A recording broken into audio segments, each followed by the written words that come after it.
What's going on, everybody? It's etaprime back here again. Today we're going to be comparing the performance between the all-new Valve Steam Deck and the Intel-powered One X Mini. I've had a lot of people asking about this video, and if you're interested in checking out the Steam Deck versus the Aya Neo next, I've got a video on that. Link will be in the description. But in this video, we've got Intel versus AMD, and when it comes to these handheld mini PCs, both of these are great in their own aspects, but one thing you really can't deny, and straight off the bat, is the price of the Steam Deck. Valve has done an amazing job getting this out of the door at such a low price when you compare it to these other handhelds. But when it comes down to it, you're probably going to be buying Steam games, so they will make their money back in the future. That's really how it works with the Steam Deck and the price point that this is coming out of the door at.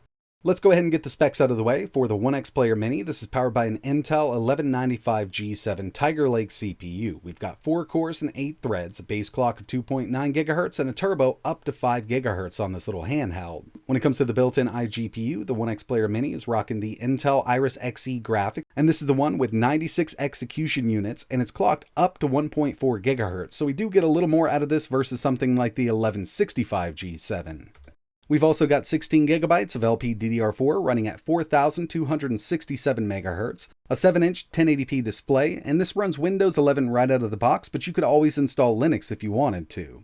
For the Steam Deck, we've got a custom Ryzen APU, 4 cores, 8 threads, got a base clock of 2.4 to 2.8 depending on what operating system you're running, and a boost up to 3.5. But the biggest thing that this has going for it are the new RDNA 2 graphics. This iGPU is clocked at up to 1600 MHz, and it's all backed by 16 gigabytes of LPDDR5 at 5500 MHz. Both of them have a 7-inch IPS display, but the ONEXPLAYER Mini does come in with a higher resolution of 1920 by 1200 right out of the box. Obviously, we've got built-in controls on both of them, and when it comes to the operating systems, the ONEXPLAYER Mini is running Windows 11, and the Steam Deck has SteamOS 3.0, but we could always install Windows on the Steam Deck, or we could go with Linux on the ONEXPLAYER Mini. Now it's time to move over to some benchmarks, and when it comes to these benchmarks, the Steam Deck runs at 15 watts, no matter if I'm running Windows or Linux. At the time of making this video, we have no way to up that TDP, and hopefully in the future we will, because we can get better performance out of it.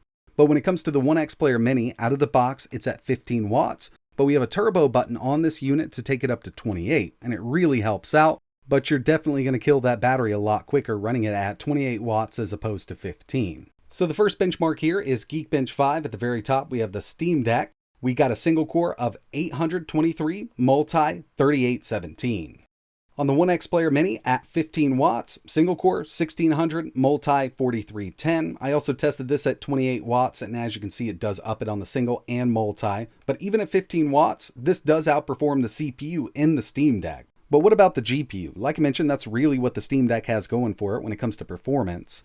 So I ran 3D Mark Night Raid, and on the Steam Deck at 15 watts, we got a total score of 16,126. On the ONEXPLAYER Mini at 15 watts, not looking great at 7,352, but as soon as I took the Mini up to 28 watts, we got a total score of 17,601.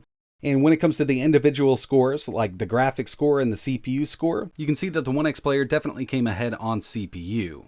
And the same goes for 3D Mark Time Spy. On the Steam Deck at 15 watts, we got a 1,722. 15 watts on the Mini, 712. But at 28, we've got a 1,937. So the One X at 28 watts did beat out the Steam Deck in these synthetic benchmarks. But really, when it comes down to it, we're worried about real-world gaming. So let's go ahead and jump into it. Now it's time to move over to some real-world performance. And first up, we have the ONEXPLAYER Mini running at 15 watts. We're at 1280 by 800. Low settings, God of War. And at that 15 watt TDP, it's not doing a great job. We're actually struggling to get over 24 FPS. Every once in a while, I will see it jump up. And if we take a look at that GPU clock, we're under 800 megahertz. This should be running at about 13 to 1400 depending on the TDP. So we're going to take this up to 28 watts, and as you can see, it definitely opens it up. It's not as good as I thought it would be at 28 watts. We're only averaging 34 FPS. But putting a lock on it, running this game at 30, low, 1280 by 800 really isn't that bad. It's still an enjoyable experience. And with this Tiger Lake CPU, we could actually go up a bit higher and get more out of it. But on battery, we're already at 28 watts, and we're not going to get that much battery life out of it. So let's go ahead and move over to the Steam Deck. We've got the same settings here. We're at 1280 by 800 low with no FSR on. That's why I went to low, just to see what we could get out of it. And the Steam Deck only runs up to 15 watts at the time of making this video. And at 15 watts, we're outperforming the One X Mini, even when that was running at 28 watts.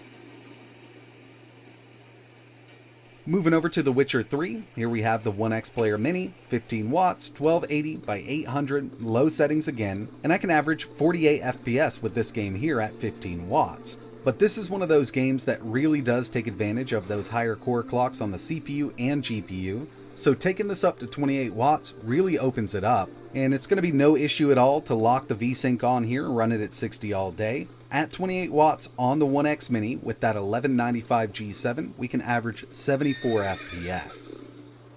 Move it. Whoa there, Roach. And taking a look at the performance on the Steam Deck, we've got a really nice smooth 60 FPS. I did see it dip down to around 58 and 59 every once in a while, but it's few and far in between, and I would never notice it if I didn't have that frame counter on.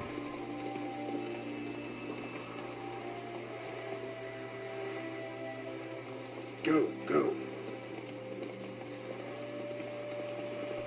Next on the list, we have Elden Ring on the ONEXPLAYER Mini, 15 watts, 1280 by 800, low settings, and it is struggling to get that constant 30.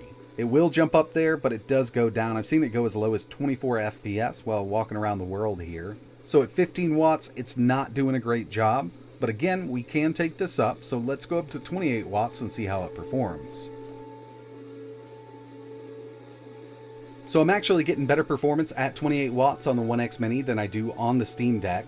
We're getting an average of 48 FPS, and we'll take a look at the Steam Deck running this in a second. But this is actually pretty decent performance for a handheld running Elden Ring.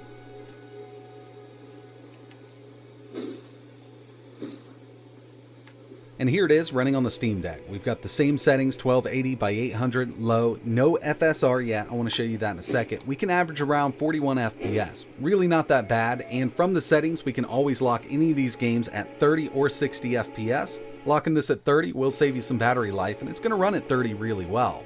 But there is one thing that we can do to try to get a little better performance out of it, and that's taking the resolution down on the display. So we'll just take it down a little bit, and from the system-wide FSR settings, we're going to go ahead and turn that on.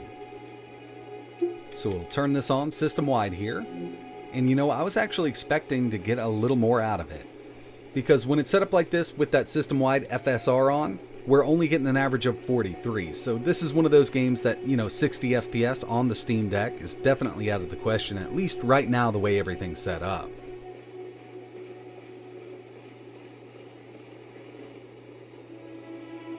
And the final game I wanted to test for this video was Forza Horizon 5. We're actually going to be facing this off against the Steam Deck running the same game in Windows, because that's the only version I have through Game Pass.